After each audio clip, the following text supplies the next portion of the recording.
Hi guys, welcome back to the channel and part 2 of Off-Grid Sustainable Living. Today I wanted to talk about the number one most important thing that you must not miss when buying land for a farmstead, and that topic is water. I'll talk about the different systems we have on the farmstead, the cost to install, and some lessons learned from our own experiences. If you just want to jump straight to the cost to install the different systems, I'll add chapters so you can jump directly to that information. This is a huge subject to get through, so in order to keep things as straightforward as possible, I'll divide the systems into two different types. The first, active systems, and by that I mean pumped water from a borehole, or systems that we have direct control over. Or secondly, passive systems, and by that I mean through the use of swales, rainwater collection, or water banks. In other words, systems we don't have direct control over. Now actually this is a very interesting aside. I was very careful removing the lid on the borehole cover here, as I was expecting maybe scorpions or a snake potentially living inside. What we actually found was a wasp nest, so it's just a great example of why you need to be constantly vigilant. So firstly, let's talk about the active water system management. I described the power side of this system I called installation 1 in my previous video. I'll add a link on the screen for that now, so we won't dig into that further. But talking about the water side, we had to bore down to 110 meters before we hit water, which was pretty costly. In Thailand, boring down to 50 meters or so is pretty cheap, but as soon as you go over that limit, the costs seem to go up exponentially. So we have a 110 meter borehole with a Handuro DC pump and Handuro pump controller linked to a 3,000 litre plastic tank.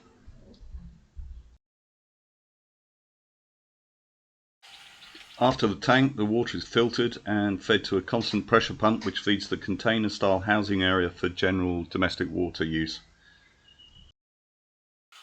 At this point in time we also use this system for general irrigation around the farmstead, which really is not ideal, but it's our only option until we can install more efficient automatic irrigation systems such as drip tape or PE pipe.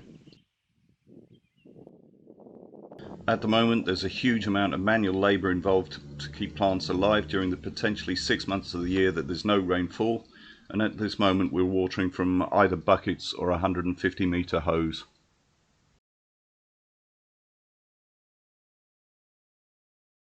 So looking at cost to install this system, the bulk of the cost was for drilling works, which came in around 90,000 Thai baht or 2,400 USD. Other sundry costs such as the water tank, diesel for the drilling came in at around 19,000 Thai baht or 525 USD, bringing the total cost to around 109,000 Thai baht or just over 3,000 USD. So just a quick additional note there guys, that excludes the electrical works and the steel frame for the solar panels, which I included in the previous video, and also the pump and the filter. I purchased those systems myself, so that cost is not included.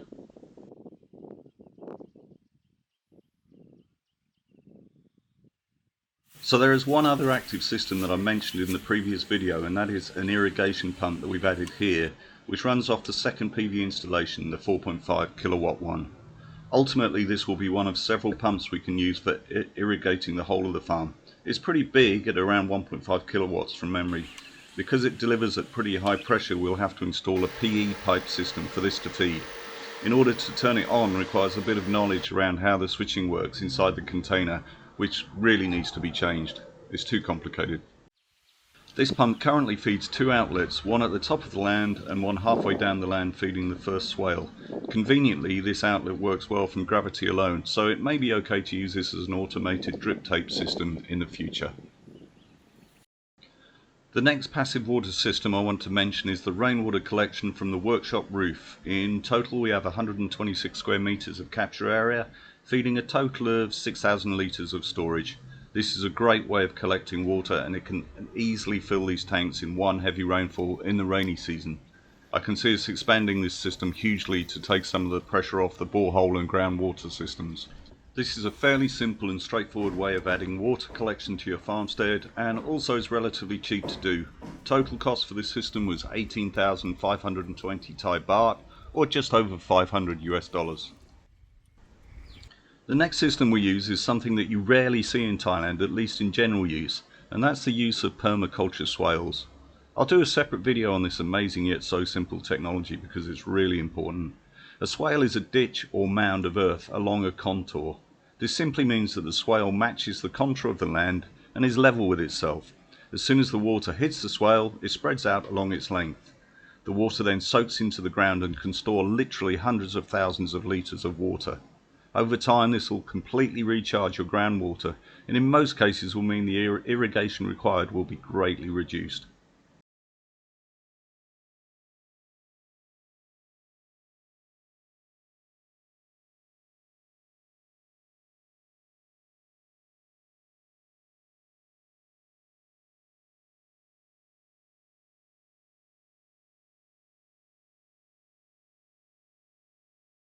The fantastic thing about swales is that they are very simple, cheap and easy to build, requiring a simple tractor setup of a plough and front blade, which most farmers in Thailand already have or will have access to. You can see from the soil erosion highlighted here how serious soil erosion is. The use of swales will completely stop this and at the same time trap thousands of litres of water. Here we are starting to put together the largest swale we've got on the lower part of the land, and it took only half a day to build this.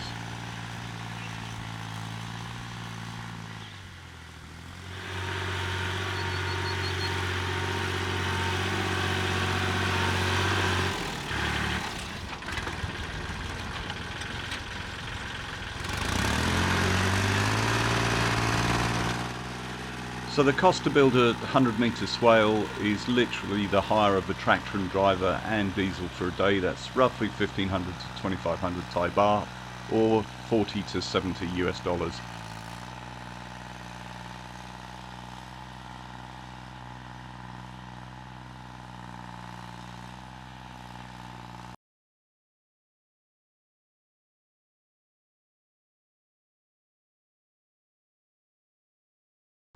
One final thing that we use the swales for is to fill the ponds fully in the rainy season through the use of water catchment pipes.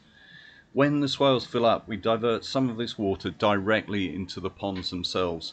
It's extremely effective.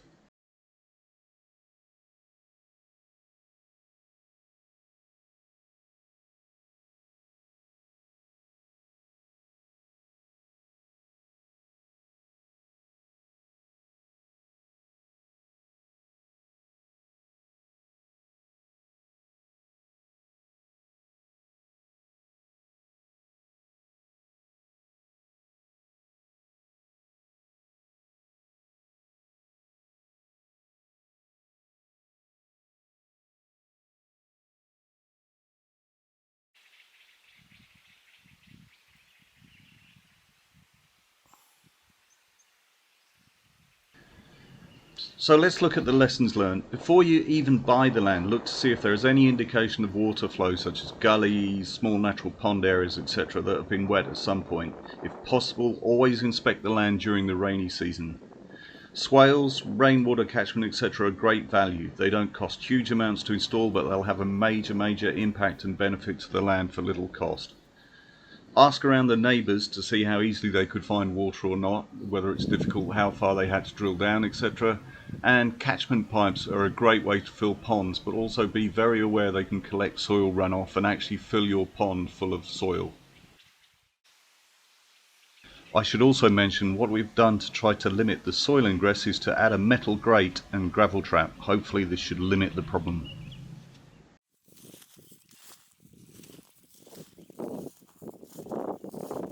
So a quick price summary looking at the total cost of all the water systems. The active systems, which includes the borehole, mostly the drilling etc., was 126,000 Thai baht or 3,500 USD.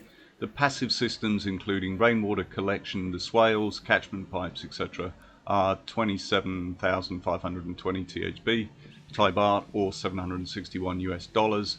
And so the total cost for all of the systems was 153,520 Thai baht or 5,000 US dollars, just under.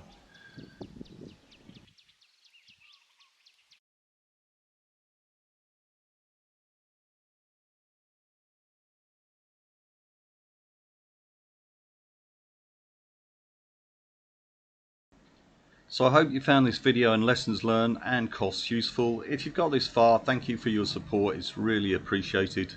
Take care and see you soon.